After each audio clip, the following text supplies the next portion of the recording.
Hello viewers, I am Dr. P. Shankaraiah, Department of Pharmacy, Chaitanya University, Warangal. So today my topic is lipid lowering drugs. I think lipid lowering drugs are the agents are going to inhibit or control the excessive elevated lipid contents in the body. So definition of the lipid lowering drugs. So lipid lowering drugs, they are going to control the lipid content in our body. So they are also called as a hypolipidemic agents. They are going to lowering the cholesterol levels, and the anti-hyperlipidemic agents are used in the treatment of high level of the lipids such as cholesterol in the blood. Hyperlipidemia, they are called as a lipid lowering drugs. So hyperlipidemia is nothing but hyperlipoproteinemia. So in this there is a hyperlipoproteinemia means abnormally increasing of the fatty streaks that is going to produce a risk factors of atherosclerosis. Atherosclerosis is nothing but a deposition of the fatty flakes in the walls of the blood vessels, and hyperlipidemia denotes increase the level of the triglycerides and cholesterol, considered as a risk factor for cardiovascular diseases. So for hyperlipidemia there is a also called as a hyperlipoproteinemia. So hyperlipoproteinemia is nothing but a elevation of the lipoproteins in our body. Lipoproteins are 4 types of lipoproteins are there. So hyperlipidemia or hyperlipoproteinemia is nothing but there is a elevation of the lipoprotein levels in the blood. So different types of lipoproteins, they are increased in the plasma of the blood. So there are 5 types of lipoproteins are there. First one is chylomicrons and VLDL, very low density lipoproteins, and intermediate density lipoproteins, low density lipoproteins, high density lipoproteins. These 5 lipoproteins are continuously circulate in our body. If there is an elevation of the some of the lipoproteins, they cause it to damaging of the endothelium layer of the blood vessels. That leads to develop the atherosclerosis.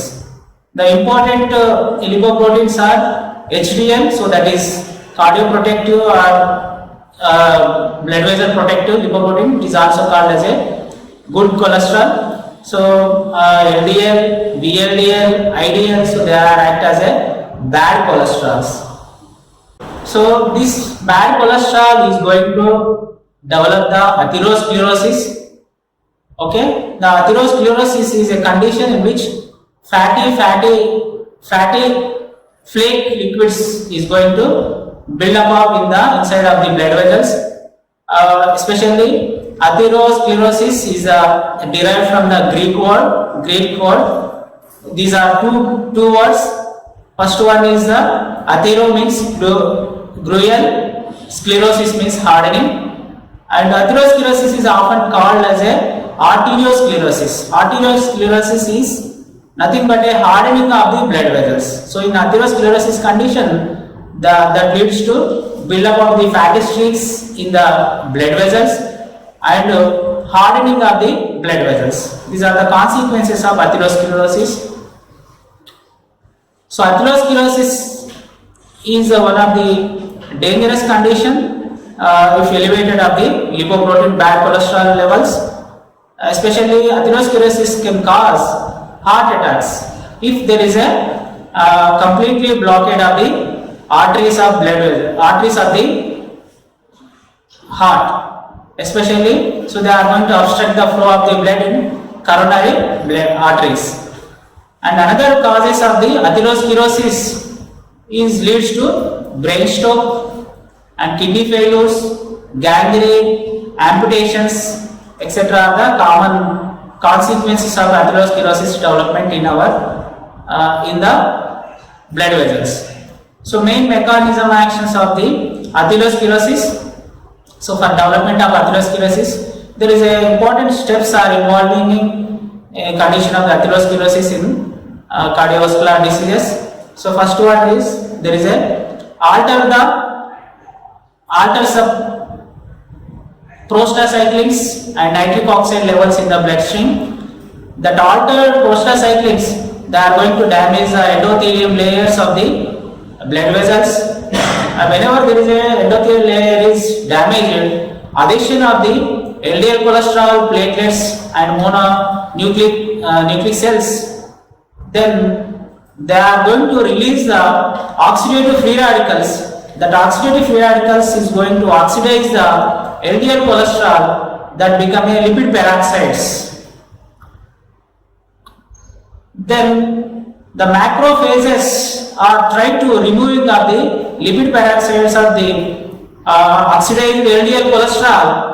That the macrophages is going to engulf or swallowing of the oxidative LDL cholesterol. They are converted, they are become a foam cells. These foam cells are continuously migrated into the subendothelium layer. So that subendothelial reached foam cells, they are continuously accumulated under the subendothelium. They are leads to formed as a atheromatous flake. So this atheromatous flake continuously accumulated, then it become a solid material under the subendothelial layer of the blood vessels, and that leads to narrowing of the blood vessels, and there is obstruction of the flow of the blood in the blood vessels. So that is the atheromatous flake. And if ruptures the atheromatous flake, that can form as a thrombus. Okay, so if once rupture the atheromatous flake, the thrombus is formed. The thrombus is circulated in the blood vessels, and in blood circulation, where the thrombus is reached, the thrombus is going to occlude the capillaries of blood vessels. If it is reached to the brain, so that can causes of the brain strokes. If it is reached to the coronary artery of the heart, that causes to cardiac arrest. If it is reached to the upper limbs and lower limbs, then that leads to gangrene and amputations. And if it is reached to the kidney region, that leads to there is a kidney failures. So these are the consequences of the atherosclerosis condition just because of hyperlipidemia. So that hyperlipidemia is a condition of the excessive lipoprotein levels are elevated, that is especially bad cholesterol levels. And from this diagram, there is a normal blood vessels. First one is a normal blood vessel. Whenever there is an alteration of the prostacyclins, nitric oxide, they are going to damage the endothelium layer of the blood vessels. That endothelium layer is damaged, and addition of the mononuclear cells, platelets and LDL cholesterol. So they are continuously trapping of the all LDL cholesterols, that is going to form as a oxidized LDL cholesterol that can develop as a lipid peroxides. Lipid peroxides engulfed by the macrophages. That macrophages are becoming foam cells. The foam cells are migrated to the subendothelium layer. In the subendothelium layer entered foam cells, they are continuously pressing up the blood vessels. The blood vessels become a narrowing, and blood vessels are blocked, occluding of the blood vessels, and finally there is a prevent the flow of the blood in the blood vessels. So from this diagram we can understand how there is a development of the atheromatous flake in the coronary vessels or tiny capillaries, etc. So they are going to causes of the different vascular diseases. And management of the hyperlipidemia. So for management of the hyperlipidemia and atherosclerosis disease, by the different types of the treatment is required. So first one is the dietary source, and second one is the there is a exercise, and third one is the drug therapy. So I'm going to discussing about the coming to the dietary source. So we should avoid the saturated fatty acids, that is animal fat, and you should take the unsaturated fatty acids, that is plant source of the fats is protective fats.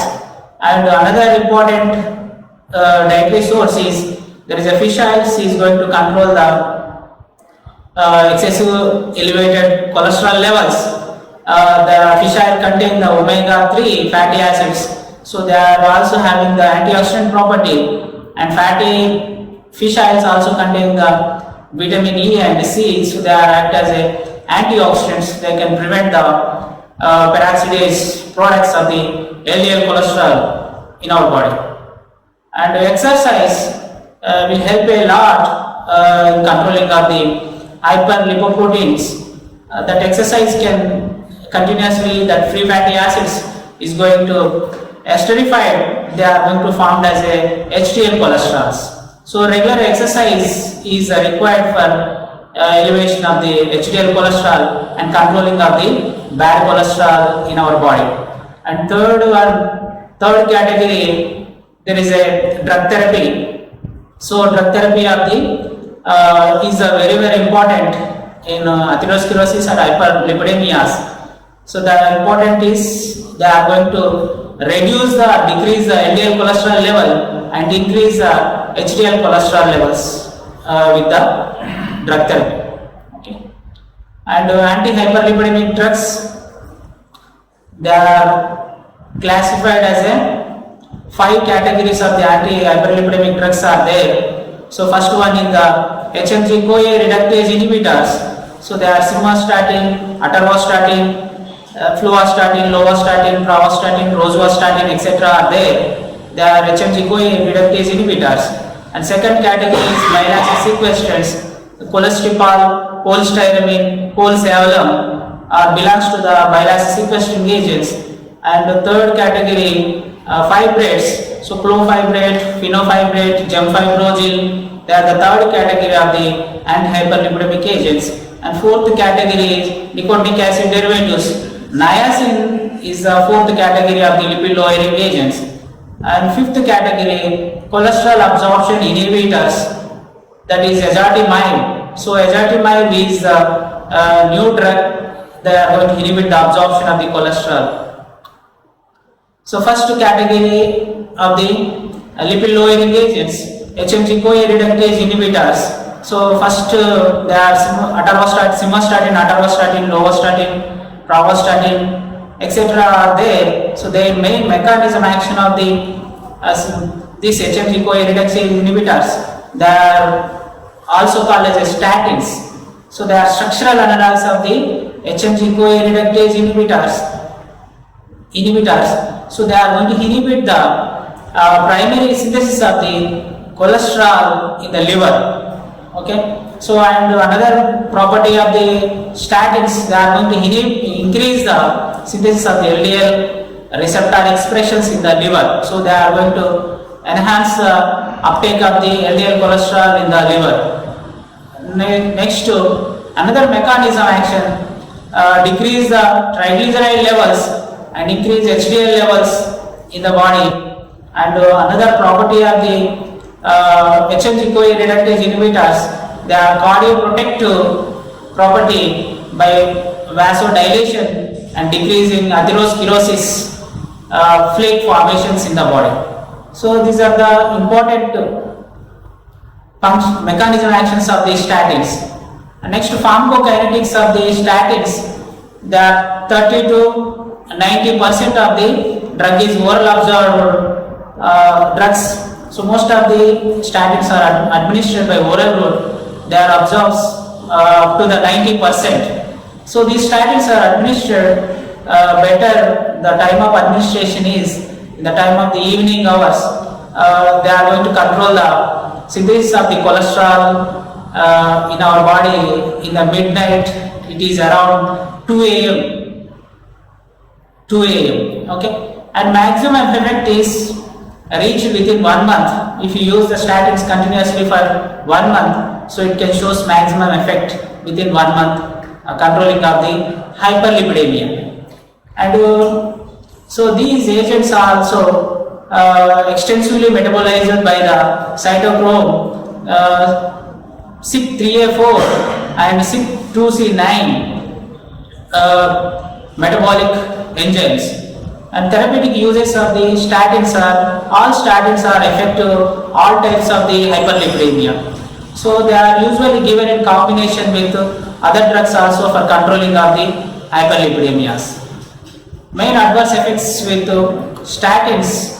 So there are common adverse effects with statins are, there is a increasing of the hepatic enzymes. So the statin should not give patient those who are suffering with hepatic dysfunctions. And other common side effect with statins are myopathy and muscle damages, and inhibit the production of CoQ10 antioxidant levels in the muscles, that is going to causes of the muscle pain and myopathy. And other side effects are cataracts and GI upsets, etc. are the other side effects of the statins. Statins are contraindicated in the conditions of the patients or persons. So those who are pregnant women or nursing mothers should not take the statins as a anti-hyperlipidemic agents, and should not give the children also. And next category of the, coming to the next category of the anti-hyperlipidemic agents are lipid lowering agents. They are bile acid sequestrants. Bile acid sequestrants, also called as a resins.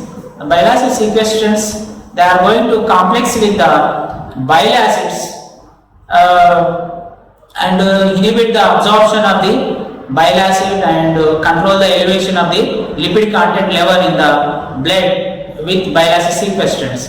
So example of the bile acid sequestrants, the cholestyramine and cholesterol, these are the, and cholesavalum, these are the example for bile acid sequestrants. So main mechanism action of the bile acid sequestrants, so they are anion exchange resins. They are going to complex with the bile acids in the intestine, formed as an insoluble complex, that they can prevent the reabsorption of the bile acids in the intestine. So that is the main mechanism action. Another mechanism, so they are going to convert the cholesterol into bile acids in the liver, and they can prevent the reabsorption of the bile acids in intestine and excreted in the stools. So this is the main mechanism action. And they also reduce the cholesterol, LDL cholesterol level in the plasma, and increase the LDL cholesterol receptor expressions in the liver. And these are the main mechanism action. Pharmacokinetics of the bile acid sequestrants. So all are administered by oral route only, but they are not absorbed in the intestine. They are totally excreted in feces. So from this diagram, there is a, so commonly there is a bile acids are enter into the intestine, and after entering into the intestine, the bile acids are reabsorbed in the intestine by portal circulation, enter into the liver. So this is a continuous enterohepatic circulation from the diagram A. From the diagram B, so whenever we are treated with bile acid sequestrants, so that they can prevent the re-entering of the bile acids into the liver in the intestine. So that is due to the complex of the bile acid sequestrants with bile acids. So this is that can prevent the re-entry of the bile acids into the liver. So in B. Next, therapeutic uses of the bile acid sequestrants. So these are all especially used in treatment of the hyperlipidemias, and useful in the other conditions, liver abnormal secretions of the liver secretions. They are going to develop the pruritus and biliary obstructions, etc. due to the elevated bile acid levels. So they are going to control it with bile acid sequestrants. So main effectiveness of the bile acids, so they are going to reduce the LDL cholesterol level up to 30% and increase the HDL level up to 5%. And one of the disadvantages with bile acid sequestrants, increase the triglyceride levels because they are not affecting on the triglycerides. And main drug interactions with bile acid sequestrants, so they are going to interact with the fatty acid fatty soluble vitamins, that is A, D, E, K. Vitamins are complex with the bile acid sequestrants, and also decrease the absorption of the other drugs like tetracyclines, thiazide diuretics, phenobarbital, pravastatin, digoxin, etc. drugs are going to interact with bile acid sequestrants.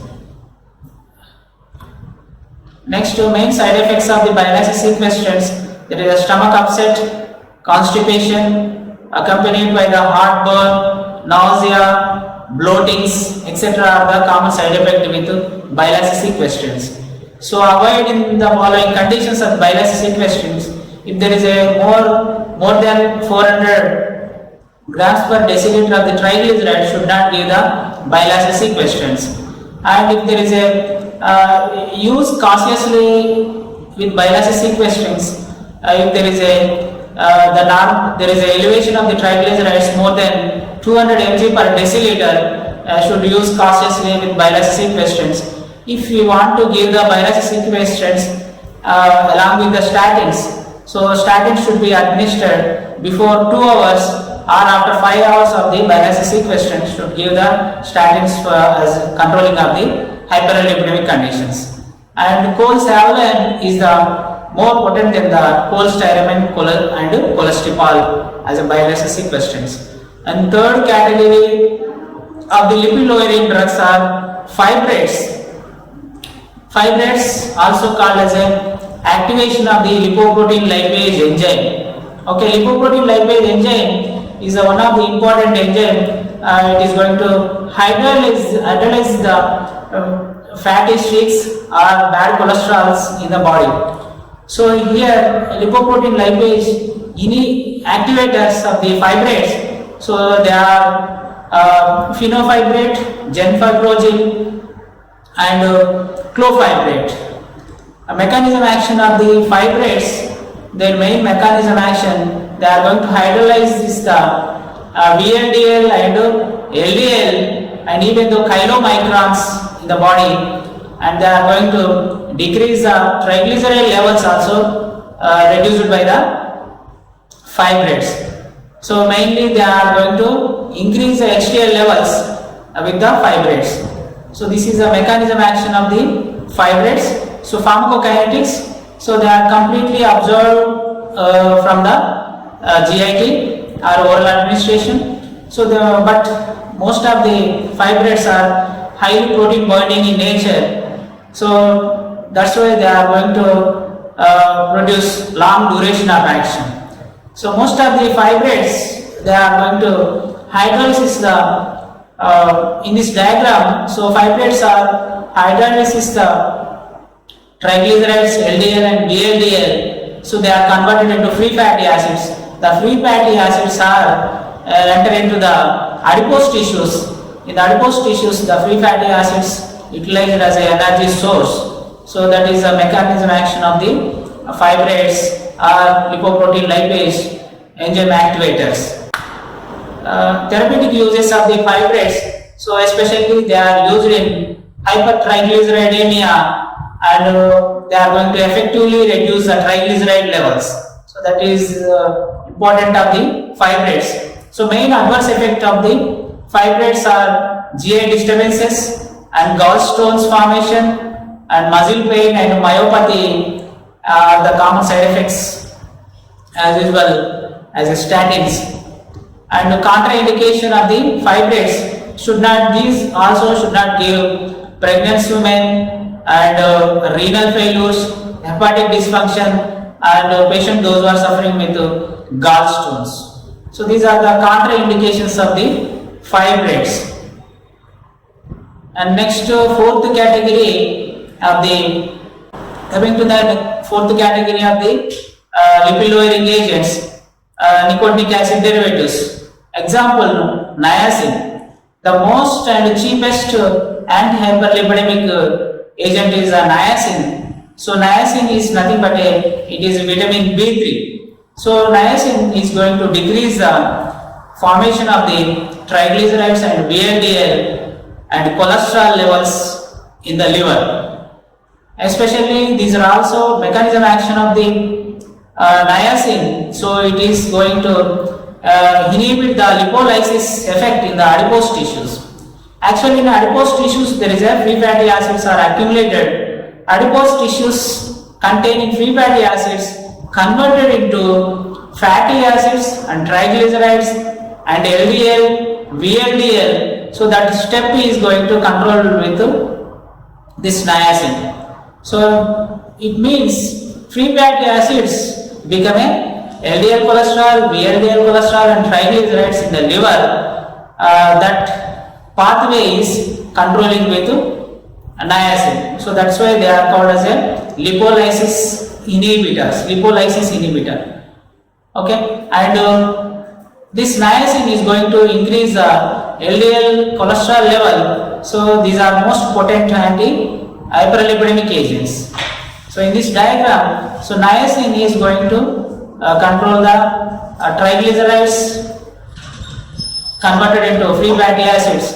The fatty acids become again triglycerides and VLDL converted into LDL. So this LDL is a bad cholesterol that is going to circulate in the blood. That is the main disadvantage of the bad cholesterol is controlling with niacin. Pharmacokinetic, niacin is administered oral route. It is converted into nicotinamide as a prodrug of the niacin. The nicotinamide is going to perform the lipolysis, that is breakdown of the triglycerides into VLDL and LDL formation. Therapeutic uses of the niacin, it is a familial hyperlipidemias. So people those who are family history of the hyperlipidemias, they are controlling with niacin. So it can control the elevated VLDL and LDL levels, is controlling with that. And also used in severe hypocholesterolemias in given combination with the other category of drugs, FIBRATES and cholestyramine. So that is Bile sequestering agents. You give the combination with other drugs, so they also control the familial hyperlipidemias and hypercholesterolemias with niacin. That is fourth category. So main adverse effect with niacin, so there is a cutaneous flushing due to the prostaglandin elevations. So with the aspirin we can control the flushing effects of the niacin and also control the purities with the niacin. And other side effect is GIT disturbances, glucose tolerance and gouty arthritis, etc. are the common side effects. And rarely there is a myopathy with niacin. So niacin is a vitamin B3, is going to control the hyperlipidemia conditions in our body. Fifth category of the lipid lowering agents, there is a inhibit the absorption of the cholesterol. The category of the drug is ezetimibe. So main mechanism action of the ezetimibe, inhibit the intestinal absorption of the cholesterol and inhibit the elevated LDL cholesterol levels and VLDL levels are controlling with this ezetimibe, and also increase the HDL levels with ezetimibe. So with this diagram we can understand in general the liver is going to synthesize the cholesterol. The cholesterol is absorbed by the intestine. That intestine, from the intestine it is recirculated, re-enter into the liver via enterohepatic circulations. So that ezetimibe is going to inhibit the reabsorption of the cholesterol from the intestine. So that recirculated into the liver is controlling with ezetimibe. And also activate the apolipoproteins. So apolipoproteins can increase the LDL receptor levels on the liver, so that can increase the uptake of the LDL cholesterol from the LDL receptors from the liver. And this ezetimibe also inhibit the formation of the VLDL and LDL, then control the bad cholesterol levels in the blood. So uses of the ezetimibe, so it is used in hypercholesterolemia together with the statins, and diet regulations are the preferable in controlling of the hyperlipidemias. So next, so main adverse effects with ezetimibe: diarrhea and abdominal pain. And contraindications with ezetimibe. So patients, those who are suffering with liver dysfunctions, should not give the ezetimibe. So because it is going to affecting on the liver functions. And combination of the drug therapy. So all the lipid lowering agents are not given in combination. So whenever we need, whenever we require, so we should give the combination of the lipid lowering drugs. So initially, if there is no improvement, if you treat the single therapy for 6 weeks, then we can prefer for the combination therapy. And if there is no improvement for 3 months of the treatment, and then we can consider for the combination therapy. So in these two conditions, we should give the combination therapy. First one is bile acid resins. If you give along with the statins, we should cautiously given to the patients.